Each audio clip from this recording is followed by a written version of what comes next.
युवती को दुष्कर्म करी विष दे हत्या अभियोग अभियुक्त को धरी दृढ़ कार्यानुष्ठान नेबाकू होईछि दाबी घर निकट में यह घटना घटिथिबा सूचना घटनास्थल में पुलिस और साइंटिफिक टीम पहुंची शव जबत करने सह तदंत आरंभ करिसेंति। एही घटना घटिछि नवरंगपुर जिला कोसाकुमुड़ा सदर ब्लॉक कुंभार साहिठारे परिवार वर्ग कहिबा प्रकारे राति प्राय 8 घटिका समय शौच पाई आसिथिबा बेले दुर्बृत्त माने दुष्कर्म करी विष पियाई हत्या करथिबा अभियोग करिसेंति। परिवार 23 वर्षर युवती को हत्या होइथिबा बेले कोसाकुमुड़ा अंचल में भयर वातावरण देखा देइछि। एपरि घटना को साधारण रे निंदा करबा सह दोषी को शीघ्र धरिबाकू दाबी करा जाइछि। अन्यपटे घटनास्थल में पापड़ाहांडी एसडीपीओ सत्यजित कांडनकेल पहुंची तदंत करिसेंति। अन्यपक्षे बीजेडी नेता प्रदीप माझी उक्त स्थान रे पहुंची यह दुखद खबर पुणी सरकार और पुलिस प्रशासन नीरवता पई एही घटना घटुछि बोली कहबा सह दोषी को शीघ्र धरिबाकू दाबी करिसेंति।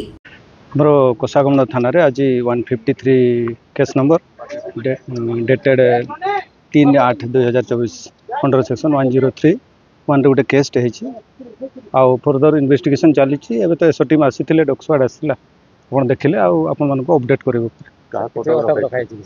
ऑटो क्या रखाई बाकी फैमिली वाला सहित कथा हो जहाँ इनफॉरमेशन मिल से अनुसार एक्शन हो। परिवार अभियोग दुष्कर्म पर हत्या कर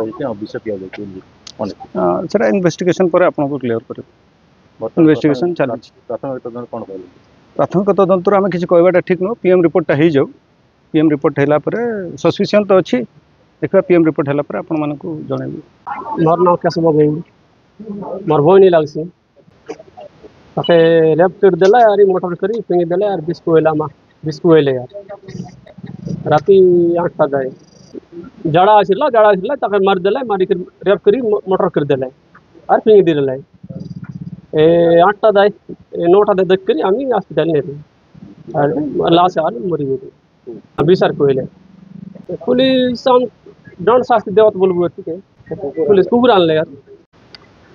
भारतीय जनता पार्टी सरकार रे अपराधी माने संपूर्ण भाव भयमुक्त एवं सेमाने संपूर्ण रक्त मुखा हो जाइछन।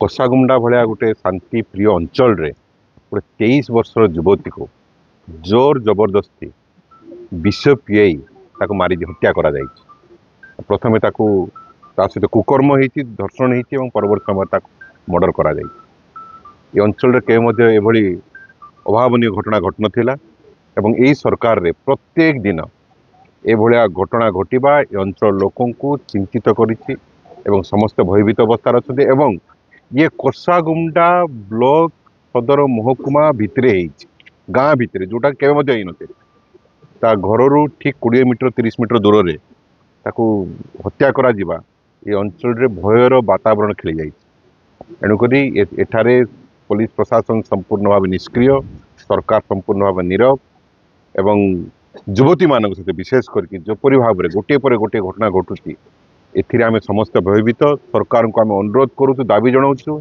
यार पुंखानुपुंख तदंत करा जाऊ एवं जो मान अभियुक्त तांको उचित दंड मिलू एवं ए सरकार संपूर्ण भाव विफल ये आउ थे पुणी अभिव्यक्त कोरापुट जिले में प्रमाणित।